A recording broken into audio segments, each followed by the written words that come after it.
সেদিন বেরিয়েছিলাম ওই 2-1টা জেরক্স করতে। যেই না টাকাটা দিয়ে বেরোচ্ছি, তখনই পিছনে থাকা এক ভদ্রমহিলা বলে উঠল, কিরে এখানে? ঘাড় ঘোরাতেই বুঝলাম, ও উনি তো আমার সেই কলেজ লাইফের বন্ধু রিনার মা। এই তো একটু দরকারে এসেছি। তা কাকিমা কেমন আছো? রিনা কেমন আছে? আর তো ফোন করাই হয় না। কাকিমা হেসে বলল, ও তো এখন সংসার নিয়ে ব্যস্ত।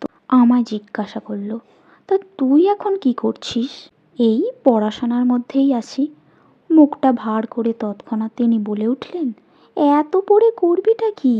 সেই তো পরের বাড়ি গিয়ে রান্নাই করতে হবে। তার চেয়ে ভালো বিয়েটাই করে নে। আমি কিছু উত্তর না দিয়ে শুধু হাসিটাই ফিরিয়ে দিলাম। কারণ সবার চিন্তাভাবনা এক না। সবাই তো আর জীবনের সাফল্যকে একভাবে দেখে না। কারোর কাছে জীবনে তাড়াতাড়ি বিয়ে করাটাই সাফল্য, আবার কারোর কাছে নিজের স্বপ্ন পূরণ করে স্বনির্ভর হওয়াটাই সাফল্য। যাই হোক, আমি হাসি মুখে বললাম, আচ্ছা কাকিমা, আজ তাহলে আসি, বেশ বেলা হয়ে গেছে। কাকিমা বললেন, ভালো থাকিস, বন্ধুকে মাঝে মধ্যে ফোন করিস, পারলে আমার কথাগুলো একবার ভেবে দেখিস। সম্মান দিয়েই বললাম, হ্যাঁ অবশ্যই, তাছাড়া সবার জীবনের পথ তো সমান হয় না, তাই না কাকিমা? আসি তাহলে। হালকা হাসি মুখে নিজের বাড়ির দিকে হাঁটতে লাগলাম।